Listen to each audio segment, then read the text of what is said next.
Everything about you makes me glad I'm with you. The simple little things you do, baby. Welcome to my channel. This is my fiance, Marco. How's it going? So today we're just gonna do a video for you guys, kind of introduce who we are, who he is, and the type of relationship we have, and what it is to have a godly relationship, courtship, whatever you may call it. So yeah. So do you want to tell us about yourself? Yeah. So we'll rewind and we'll talk about how we met. Okay. Okay. So my name's Marco Ayala. That's Ayala. Middle name is Antonio, just in case you guys wanted to know if I have a middle name. I have a second last name, but I'm not going to say it. He's such a dork. But yeah. So I'm from San Diego. She's from San Diego, but I'm from the southern side of the city. She's from the suburbs. Not so, even. Yeah. So it's crazy because we're from completely different sides of the city. So while I was growing up in southern San Diego, South County, she was growing up here in the suburbs, where it's very sunny and very, very nice and nice breeze, and over there it just gets really hot, It's getting hot in here now. Yeah, it is getting hot in here. But anyways, so yeah, I grew up in southern San Diego, Chula Vista, close to the border of Mexico. That was a good experience.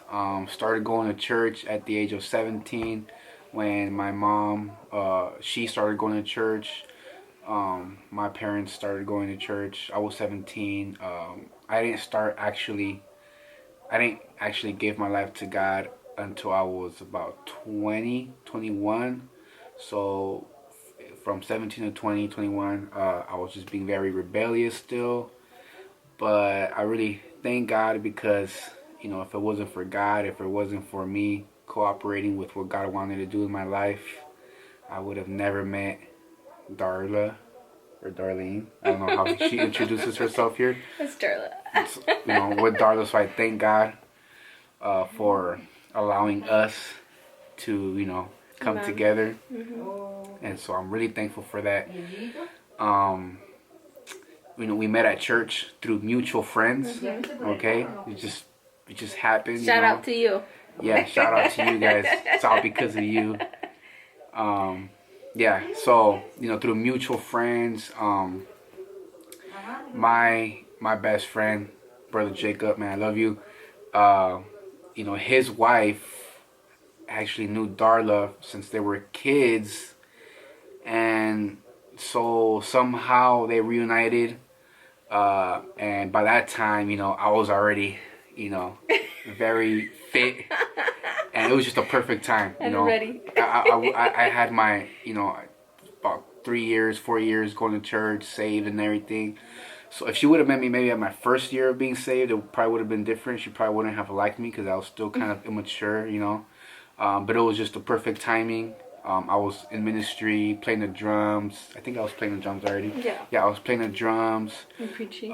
Preaching, Bible studies, little things like that. But, there was a work, right? God was working. And so it was just the perfect time. And so we started, we met at, events, church events, concerts. And then all of a sudden I see her at one of my church's Bible studies, and it's like, wow, okay, cool.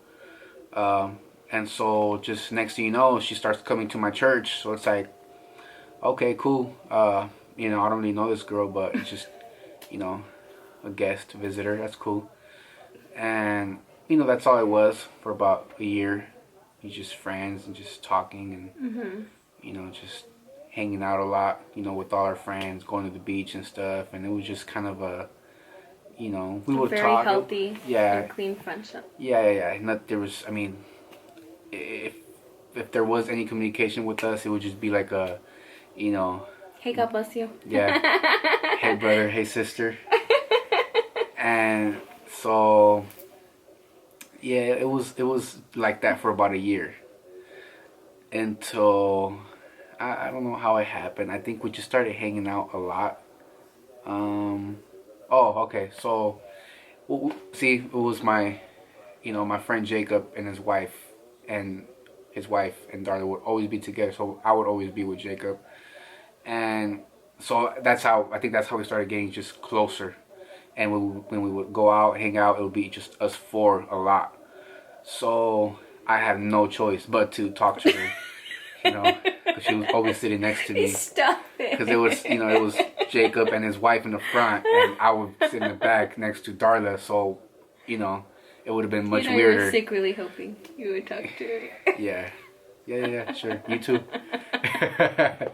And so, so we started hanging out a lot. And then, I don't know what happened. I think, my friend and his wife, they go to Texas, so they went to Texas. And so now I'm here and she's here. And, I thought of maybe, I always knew she was very smart and, she loved going to school. And we started going to the same school. And so, we just got close, and I asked her if she could help me with a project.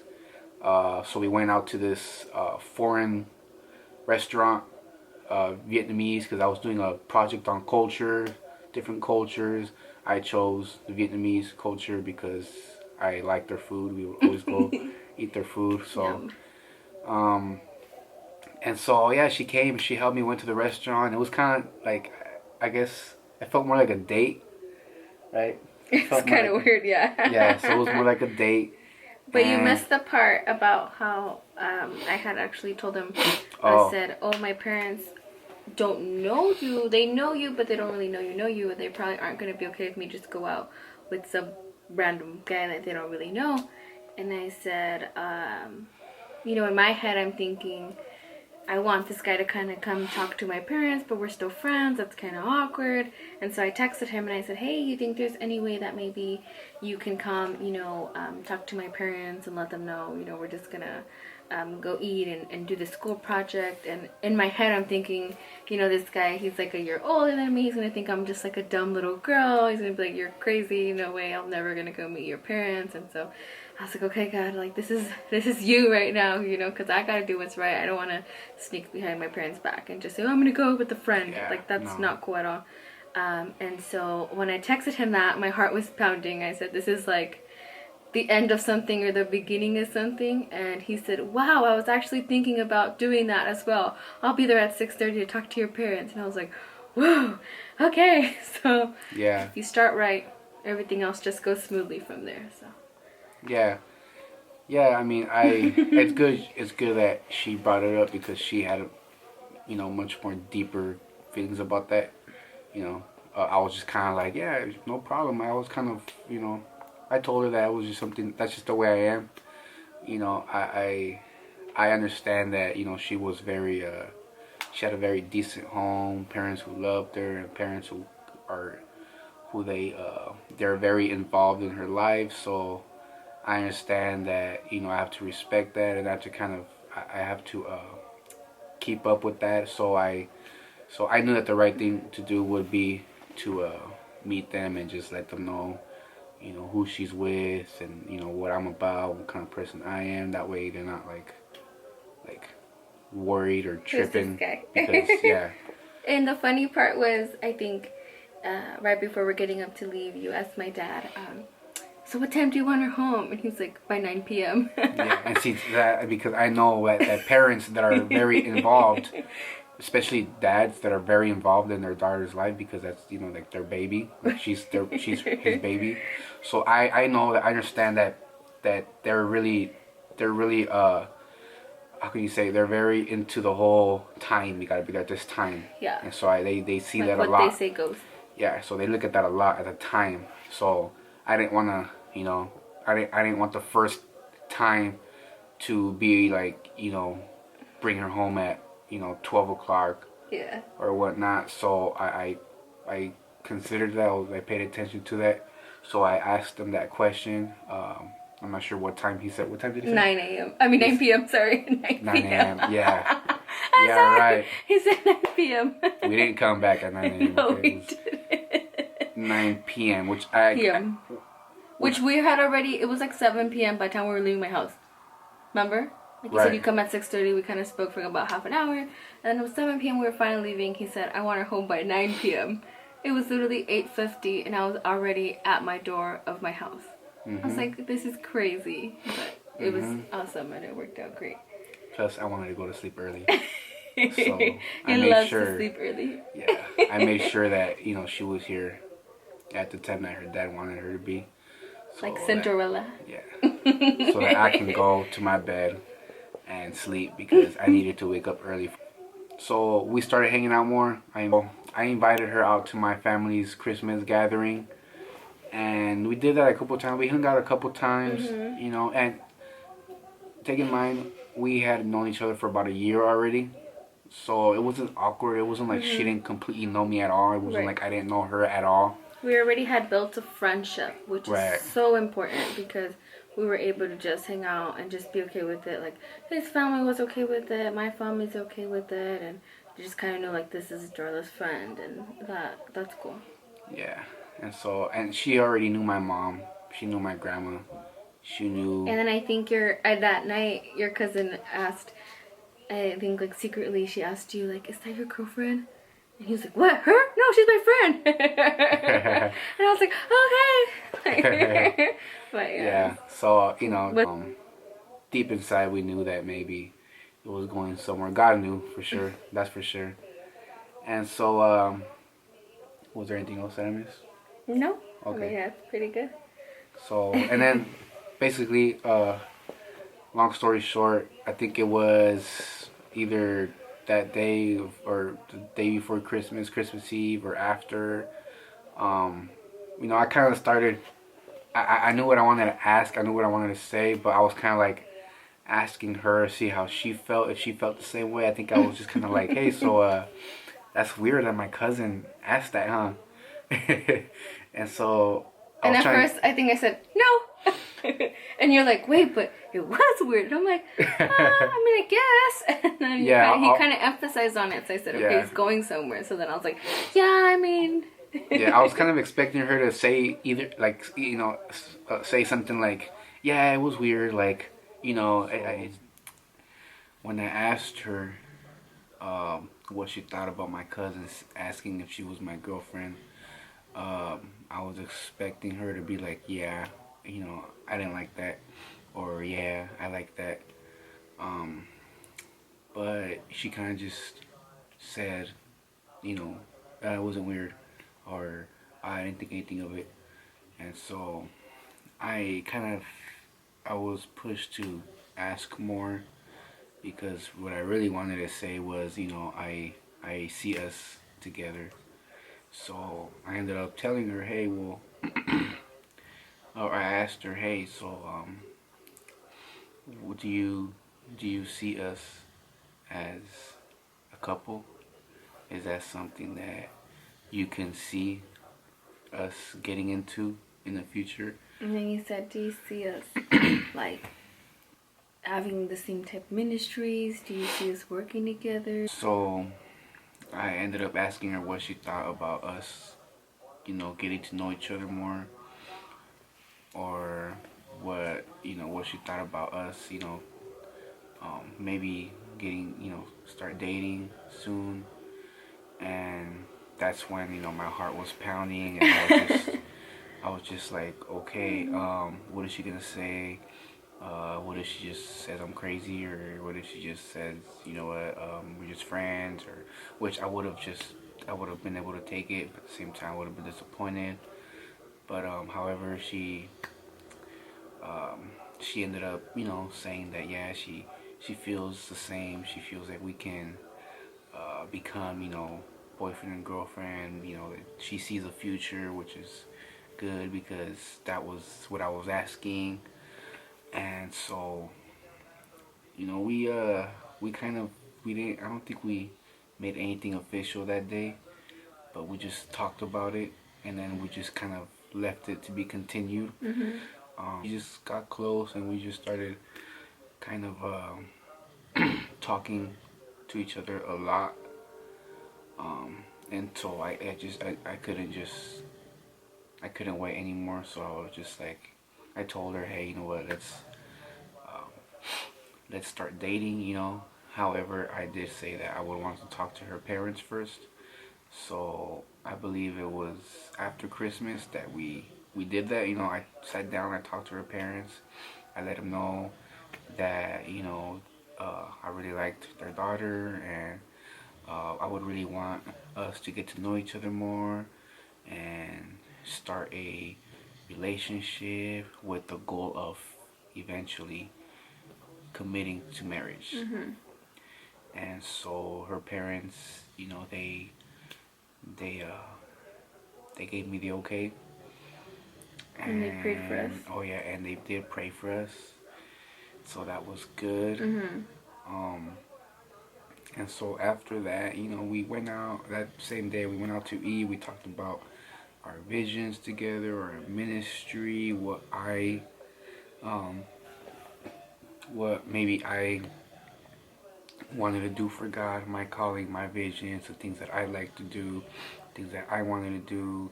And she talked about the things she wanted to do, and that was when she, you know, she she still had a chance to be like, no, you're crazy, but you know, she was okay with it.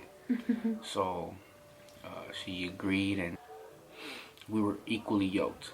Okay, and for you Which guys, is so important. yeah, for you guys who don't read the Bible, we were equal as far as our common likes, our visions, Our and beliefs. our beliefs. You know, Lifestyles. our lifestyles. We were in agreement in a lot of things. I had both. You know, we were at a mature level where, uh, you know, we weren't. You know, I didn't party. I'm not a party animal. I wasn't a party animal. I wasn't out in the streets. I wasn't out, you know, doing things that maybe other guys do. You know, I had a testimony that was Clean. yeah, clean. Um, and so did she. You know, so when we come together, uh, you know, the communication's there. There's trust. You know, didn't hide anything from her. I didn't have anything to hide. You know, Right. she didn't have anything to hide. Right. It was Which is just so important. yeah. It was just, you know, I was myself. You know, she was herself.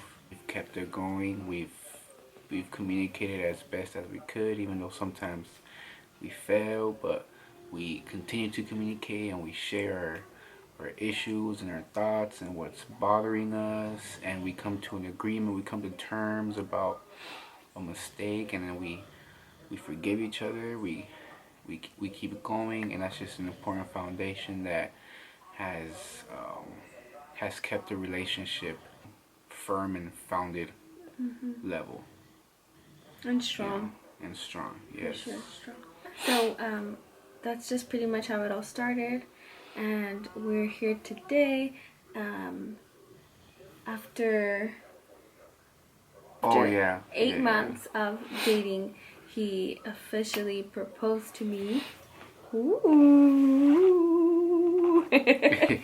And yeah, again, he did that in front of my parents, which was something that to me, I know, was just amazing. I didn't need the whole fancy fireworks and, you know, stars in the sky. Like, that's just what I wanted. And for my parents to be able to be a part of that day, I know that meant a lot to them. And so that's important. And I think that's something that we've learned. We've always tried to include our families and include what's right. And even before then, you know, we have spoke to our pastors and leaders, and just, you know, trying to get advice from everywhere, you know, just trying to be like a sponge and soak up all the good that we can receive, because we're young, and, you know, we don't know what it's like, but we accept the challenge. And I think most of all, like, the advice we would give to young couples, or I think, is to always put God first before anything. And like it says in Matthew 6:33, to seek Him first, and then everything else is gonna just fall into place. And I think that's became true in our lives. You know, he was busy seeking God. I was busy seeking God, and just somehow our paths just crossed. And that would have never happened if we would have decided to kind of just be disobedient or turn the other way or not listen to God's calling upon our lives. So that's really important, and that's what I encourage. And then above all that, always seek for advice and help, with a parent or a leader or a pastor, whoever it is that you can trust. Always seek for advice and do what's right. If you start off right, everything else is just going to be right from then on. And so we are getting married in Yay! June 11th. 3 months. 2016, 3 months. So, I thank God. It's good. Everything's been good. Things have been hard. We've ran into some issues. We've ran into each other's issues. And we've kind of learned to deal with each other's issues. But it's very important that we learn, or that you learn, relationships, soon to be marriages, learn to work with each other's issues. Amen. Love each other for who they are. That there be a sincere love, that you guys will come in terms about who you are.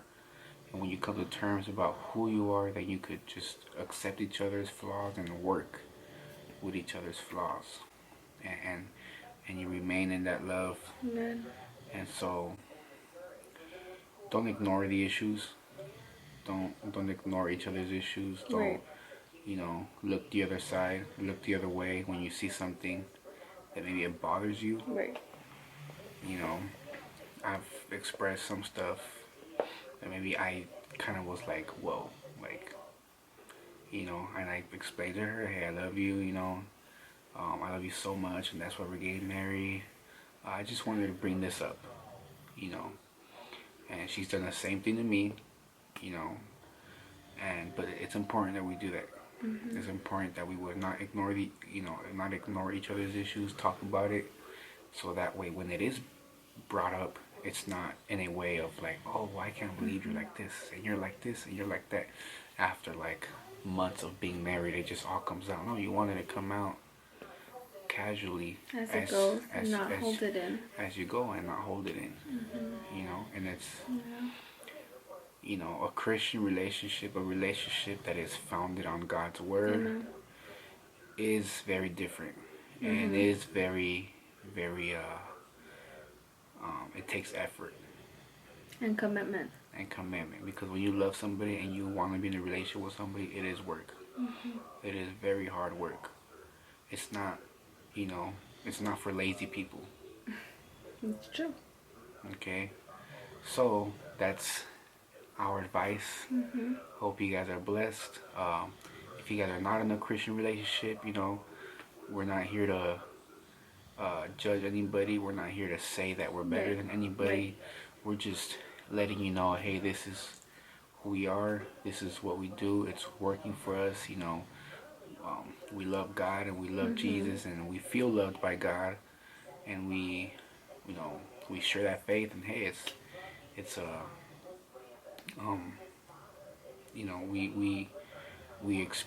we personally can experience how God moves in our life and in our relationship. So it's our personal testimony, and we hope that you guys would receive it, believe it, and we hope that it really blesses you.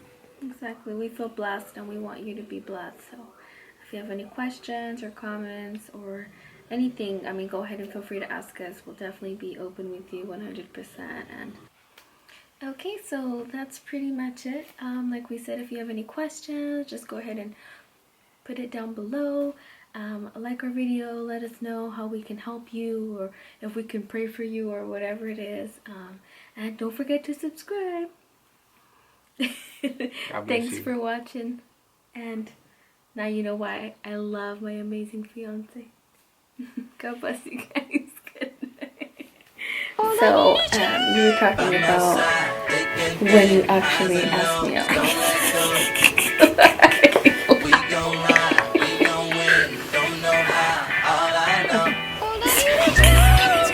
My time zone when my mind's gone and I'm flying home and I'm stressed out and I'm tempted to get that styrofoam and go pull it up, but you know what's up and you know that ain't gonna solve nothing. Lord forbid I might fall or something and I'm all another, cause